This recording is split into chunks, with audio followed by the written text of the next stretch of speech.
all the answers to questions about webinars, right? So, all right, so quick introduction.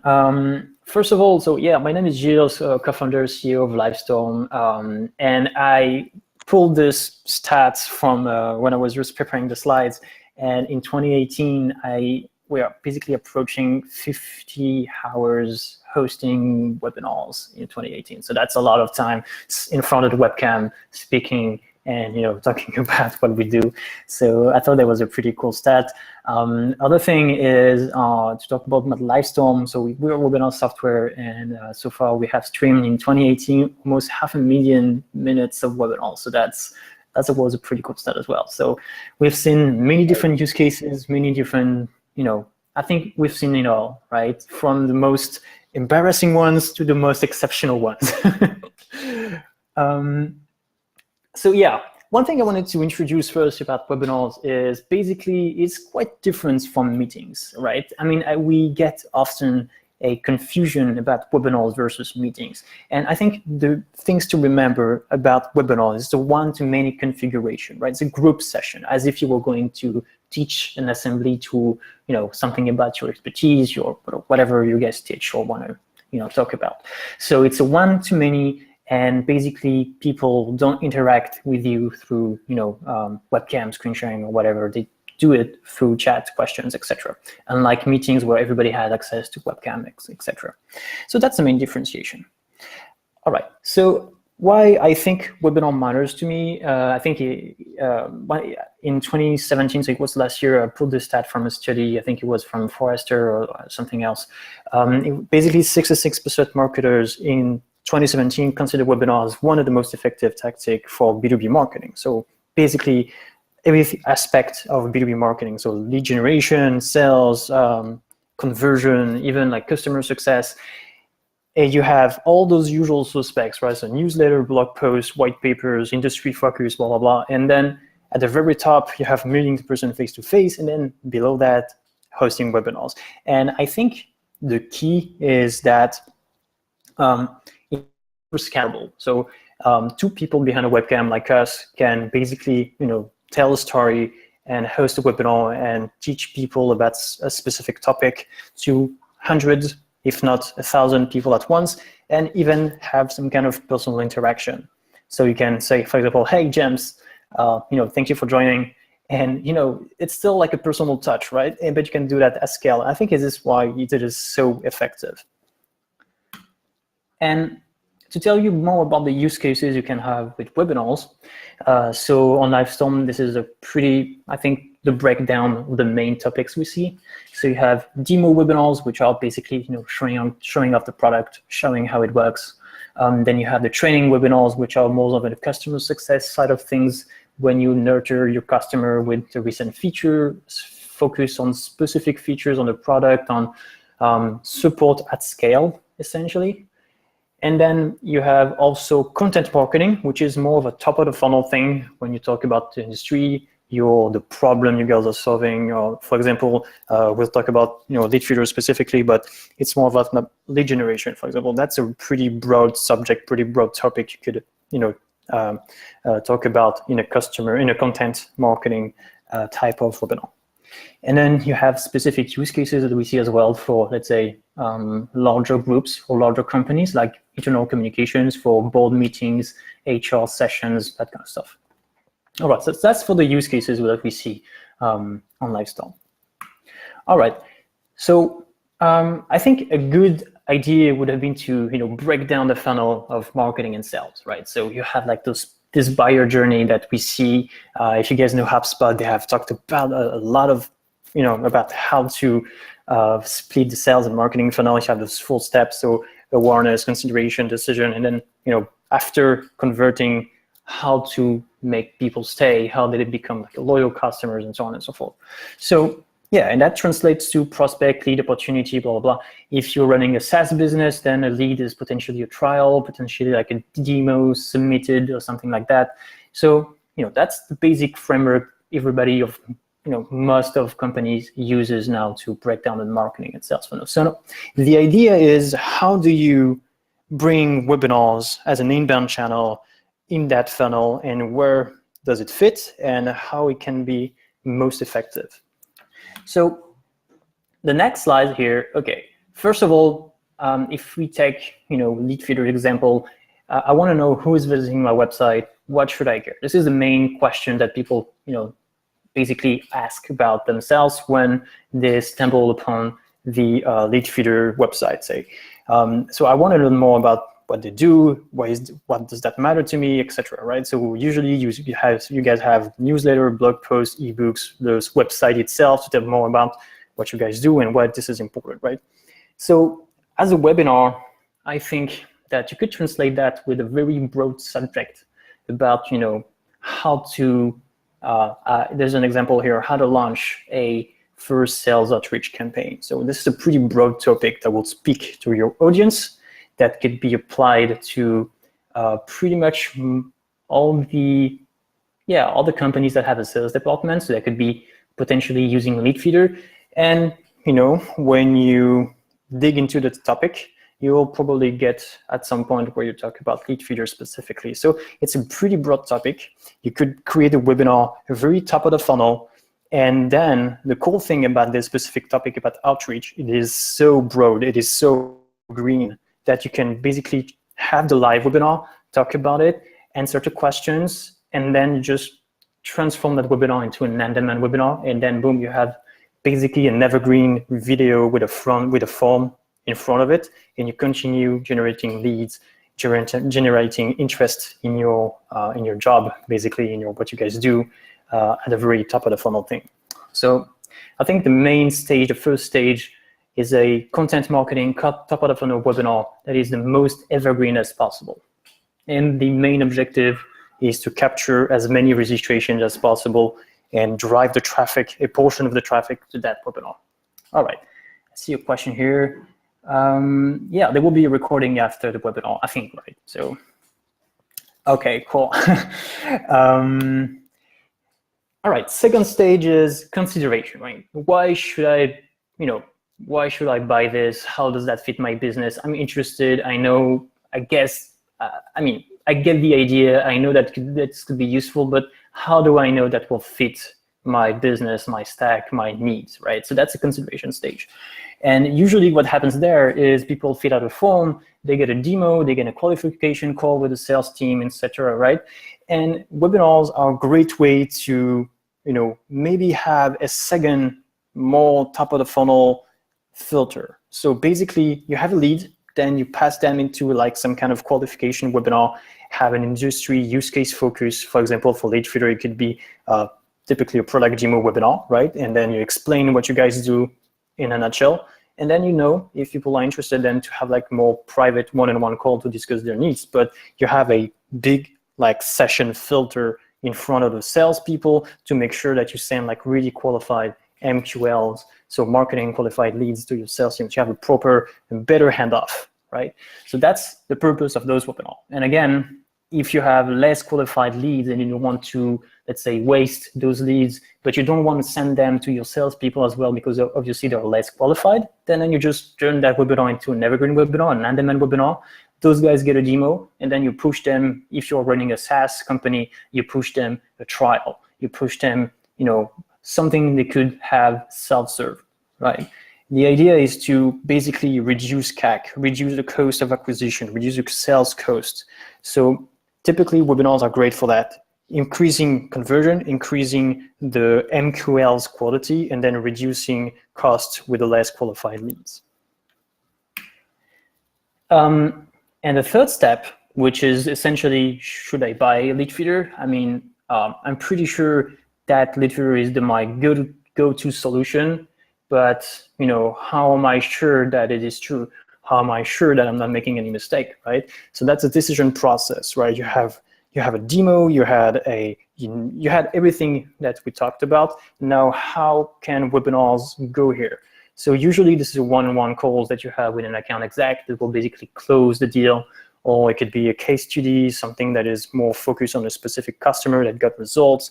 So it's really stats and numbers-driven content, usually, that convince the person to actually buy the solution.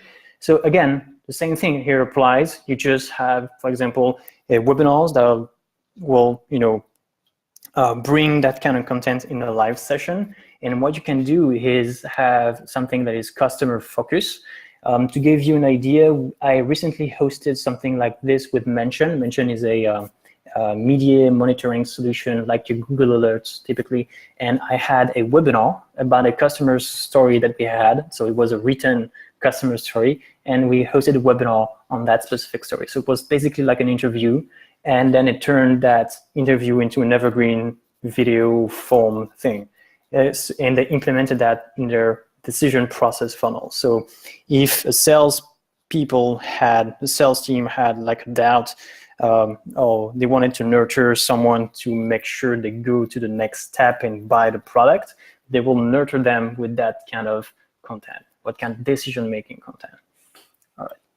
And a typical example for lead feeder will be how Livestorm grows the sales pipeline by, with lead feeder by 50%. This is the kind of content that he has a strong impact in the decision-making process eventually. And the final step, which is less on the marketing and sales side of things, but more on the customer success.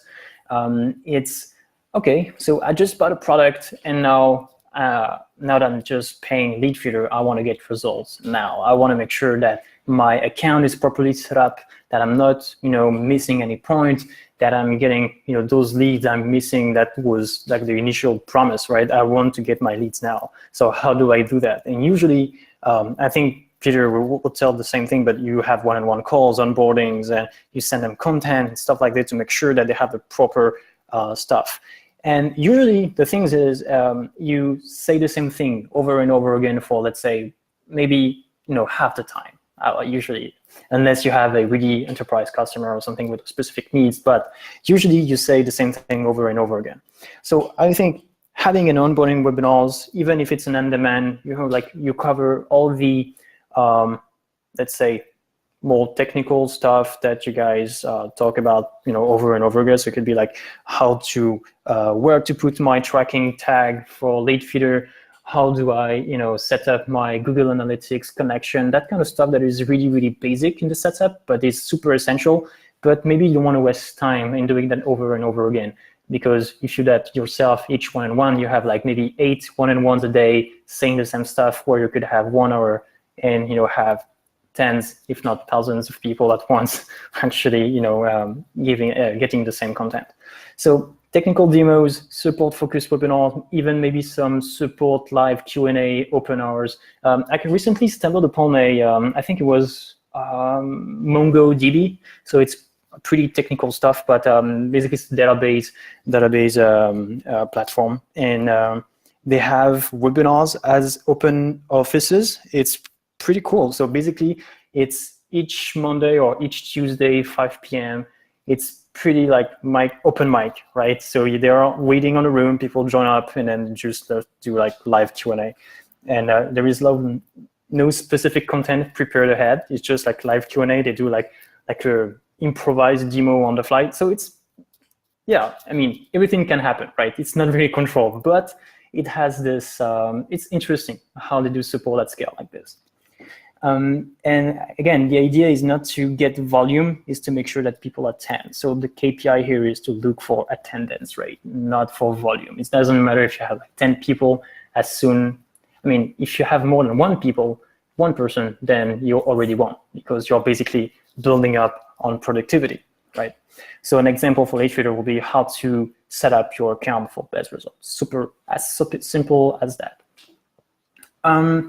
So yeah, so that's for the 4 stages of the buyer journey. And what about, I was talking about internal communications, right, earlier. So that's more of an enterprise use case, but the things that we see is hiring session, board meetings, HR onboarding. I think it's pretty logical. As soon as you get more and more people and you start having people working remotely and have different departments in the offices around the world, knowledge gets spread out, communications get spread out. It's really hard to maintain some kind of cohesion as a group And webinars are kind of great for that. To give you an example, I have this screenshot of WPP, which is an agency, so an advertising agency.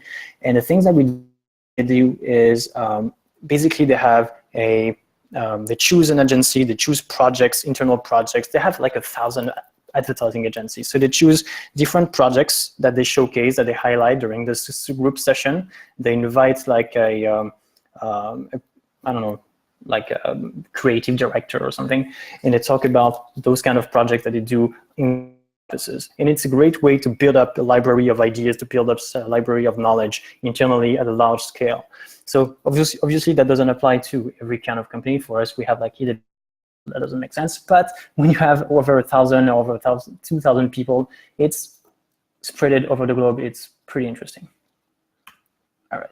Now, if we go into the more, let's say, specific and best practices of webinar. So this is based on our data. This is based on the data from our customers. So the best days and time to attend to actually host the webinars are Tuesday. So again, good one, Peter. For Tuesday is a good day, so good for you. Or Thursday, noon and late afternoon, depending on your audience. For example, we're following your advice here, basically. Yeah, exactly. So all our planning is off the back of this research. That's great. Okay, cool. Well, I'm glad that the content is working on mine. So yeah, noon and late afternoon are basically the best times. But when you think about it, it's pretty logical again, because at noon people tend to leave for lunch, or they are not as focused at the beginning of the morning, and the same thing for the afternoon. The format is pretty simple. I think the more human, the better. It means like you have like webcams and you can talk to people and have a human interaction, which is always better, right, in terms of engagement. If you have a background like us, it's pretty cool because you have a whiteboard or a blue background or whatever, something that feels a bit more human. It's always nicer. Again, sound is always better than video. I think this is the main feedback that we got from a customer. Video is okay.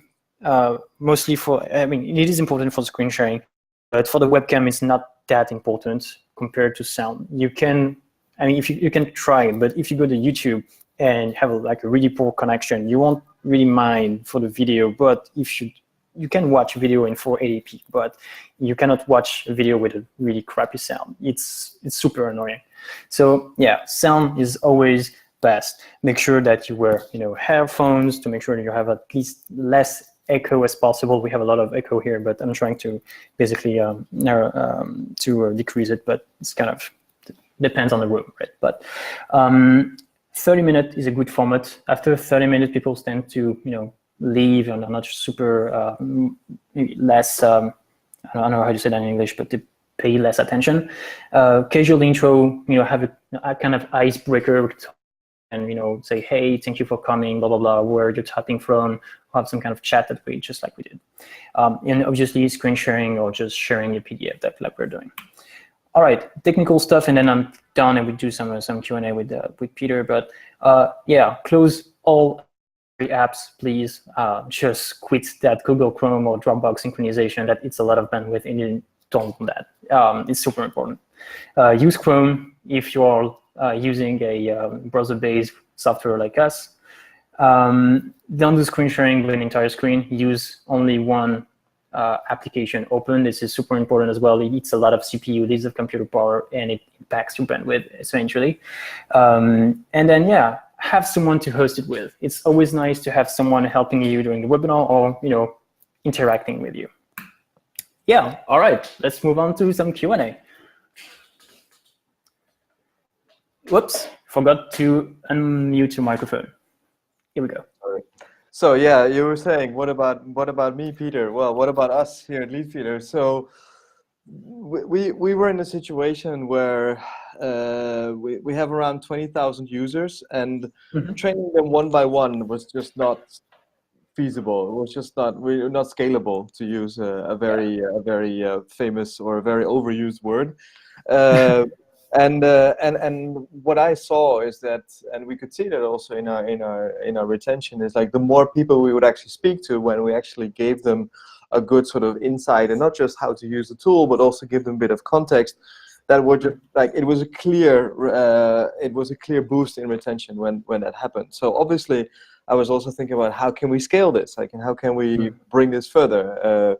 So a lot of customer success steps we are taking, and one part of this is also switching. We switched a lot of the one-on-one trainings to weekly 101 webinars. So really, like, kind of like what you were talking about earlier, kind of not necessarily demo training, but also some context, giving some gold nuggets in regards to, like, already maybe teasing on how to take it forward and take it further, and basically through that, yeah, we can do things like, in the future we will do things like you said, for example, have pre-recorded things ready to use, where we have more space to do Q&A, things like that, and basically so far we've had great success. We have good attendance, but at a second stream, actually, we also have a lot of other kind of webinars. So not necessarily top of funnel, middle of the funnel, I would say, even some bottom of the funnel. Also, actually, some, I would say, advanced sessions for our clients, because again, to put more context on how to use our tool. So, for example, our CSO, he did a session on social selling. We're going to do a conversation, or I'll specifically use the word conversation, with Sift very soon, about conversational marketing that they are promoting. We did something with Pipedrive. I mean, there's a lot of these different vendors that all have a really interesting story to tell. We want to make sure that we have that available. Yeah, so, I think it's a good way of creating content. When you reach out to vendors and say, okay, you guys have different expertise, but it rings a bell to our audience, and it's a good way to generate content as a webinar. You just invite them and let them talk about what they do, and create some conversation out of it. I mean, it's a great way to get started with webinars without having to put so much effort, I think. Exactly, and what we're trying also to do is get some of our trial users into the 101 webinars, some that potentially are very small scale, to at least give them the chance for some insights in how to use the tool, get them started. And the great thing is then we actually get some good stats out of that, like attendance rates, of course, but also we can see which ones are trials, because we of course connect everything to everything, so we can see which ones are trials, which ones are actually premium clients, and how to run with that. So it's cool. Yeah, that's basically what we're looking for. And what's the playbook in terms of promotion? I mean, getting the first attendees is always like, let's say, it's not like a fear, but usually people tell me, okay, now I'm pretty new to webinar. Now, how do I get my first attendee? Should I send a blast using MailChimp and then pray for people to come in, or how does that work for you guys? Well, we definitely use MailChimp, and we do blast. I wouldn't necessarily say it's praying. I mean, we do. So one important thing is to plan ahead. So plan a couple of months ahead. Don't squeeze too many webinars in like 1 week. So for example, we have the weekly 101 ones, but then we have, for example, Thursdays or Wednesdays, we would have the advanced one. Let's put it like that, or the more contextual one.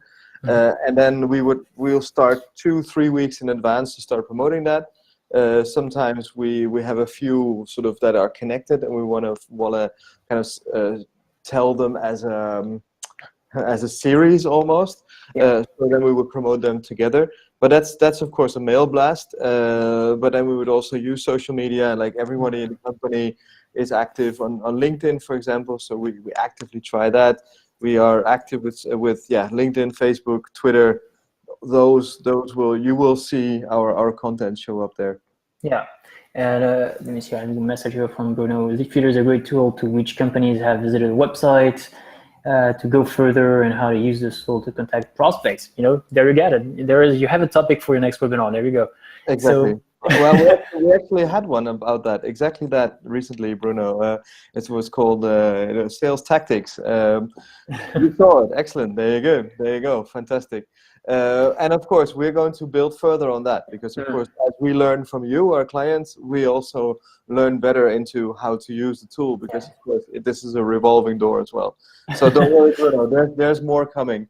Yeah, and what to tell you? And what about those customers that are you've been using Leadfeeder for a while? And the reason I'm asking this is we have this ongoing project on our end as well, which is basically to host, let's say, quarterly webinars with, let's say, low, like the most I don't know, sorry, high value customers, that are really involved in the product, really involved in, and host like mini group session where we can share the roadmap, and share insights and ask for feedback on the ongoing project. Is it something that you feel could be interesting as well? Absolutely, absolutely. I would actually even take it further and also do what we want to do is every quarter, we're going to kick this off soon, every quarter do product updates just in general. And then That's of cool. course, yeah, and then basically talk about what have we built, why have we built it, and how do you use it? How do you implement it into your context, your process? Yeah. Because, I mean, everybody has a different setup, so it needs to fit, right? Exactly. And I think one of the reasons why we wanted to host that as well is to get like this ongoing report on how people use Livestorm. As I mentioned, there are a lot of different use cases, and some people use it for training, for demos, some blah, blah, blah, some very different things. And we didn't have like an updated knowledge on that. And this is the perfect way of doing, like some kind of survey and at the same time share some stuff on our end as well. So Yeah. great way to know your customer on scale. Okay, cool. All right, should we do like maybe a Q&A with our audience here? Absolutely. Let me see. So guys, if you have any questions for us, you can leave us a message again on chat, questions. You know what? Let us know if you guys would be interested in webinars. You know what? No, better. Tell us if you're doing webinar right now. If there's something that you guys are doing now, leave us a message in the chat. Tell us if you're doing webinars right now.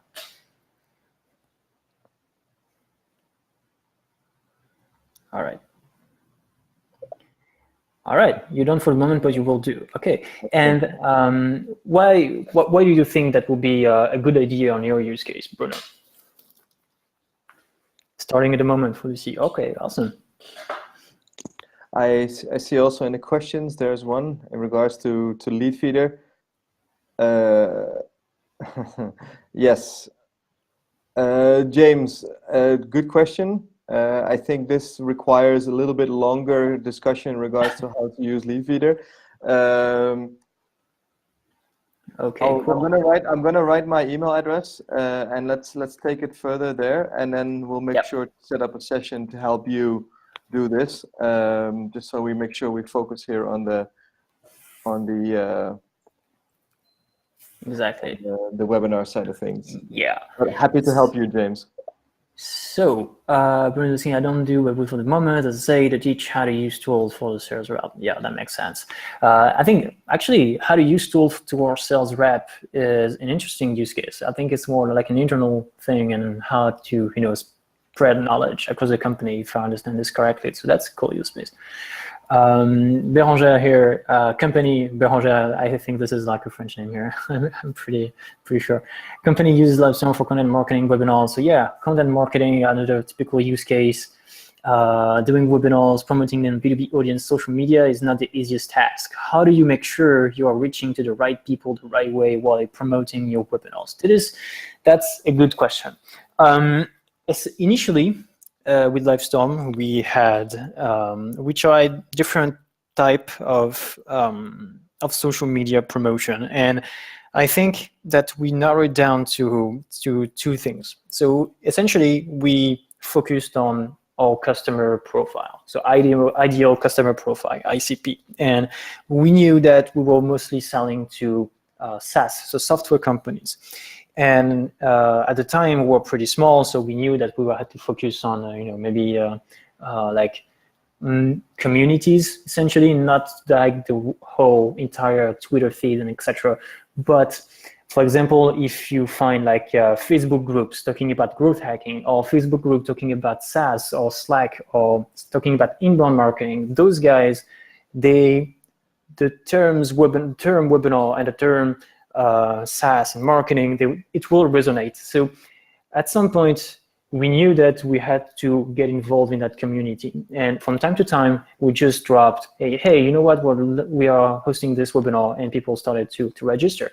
So social media is hard, and I agree, blasting on Twitter sometimes doesn't get as much result as you would expect. I think it's like everything else. You have to narrow it down to small niche, some stuff that works specifically. So get involved in some smaller communities like Slack groups, Facebook groups, even LinkedIn groups. Maybe you will find maybe some more traction out of those. Yeah.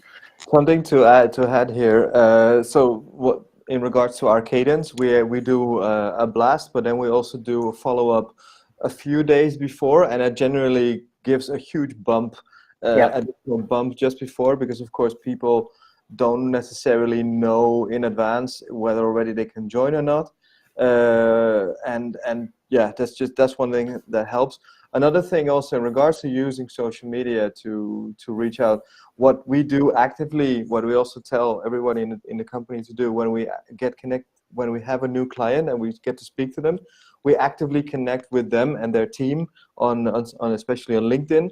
Mm-hmm. Again, which provides you with a very easy way to get a larger audience. Mm-hmm. And through that, so when we actually do our postings, say, hey, check it out, we're going to do a webinar, they actually get to see that through that as well. And we do get, I mean, we do get a lot of signups through that, and then we do get a lot of reactions on that. So so I would say there's no one silver bullet, but I would say, you know, try different things out that fit to your particular use case. Actually, you know what I do? I don't believe I didn't show you that, guys, but we have this webinar promotion list of things and ideas. I'm probably missing some ideas, so here you go. You have a list of promotion tactics. It's an evergreen page on our website, and you can just check it out.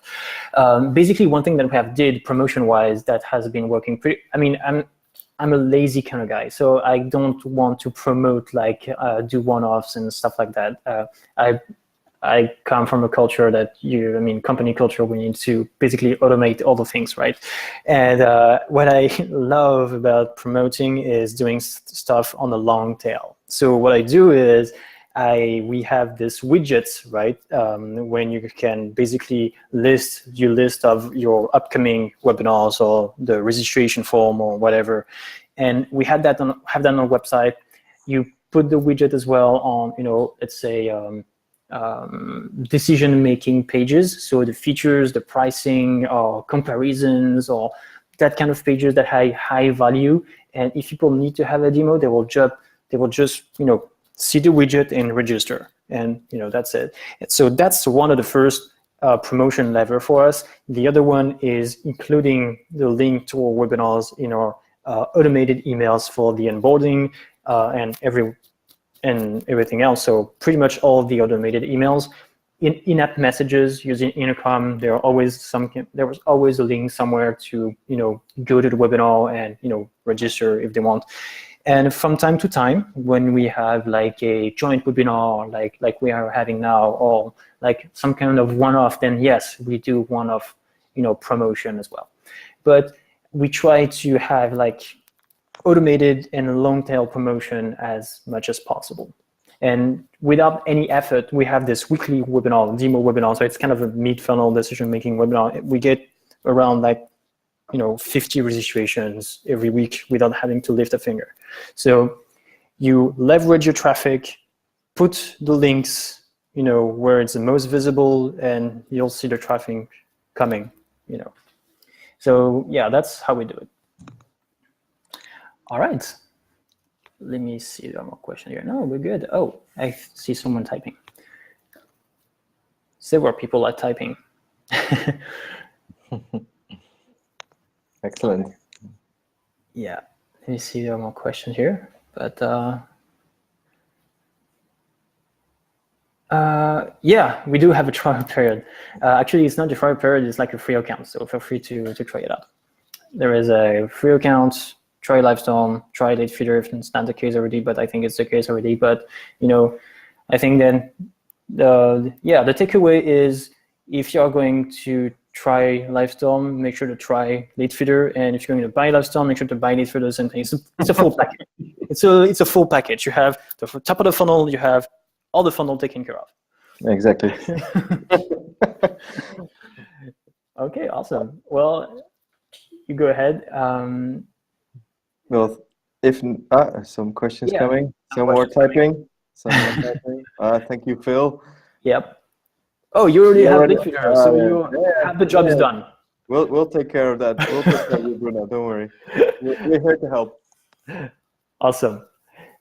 Okay, cool. Well, okay, so if there are no questions left, what do you think? Should we wrap this up, or? I think we're good to wrap it up. If anything, I shared my email there in the chat as well. So if anybody of Lead Feeder clients need some additional support, some insights, feel free to reach out, and I'll make sure that either I or someone from my team will connect with you and set up a session. And either way, thank you, Gilles, for joining today. And thank you for building such a wonderful piece of software. Seriously, I just love it. It's just fantastic. And actually, you know what? I was going to say the same thing, and we have some hack stuff going on the marketing side of things, but I will tell you more about that once it's prepared. But Lead Feeder will be like the cornerstone of that. So excellent. Super excited. Happy to hear more. All right, ciao guys. Bye. Have a wonderful day, and I'll talk to you soon again. Yeah, cheers. Bye bye.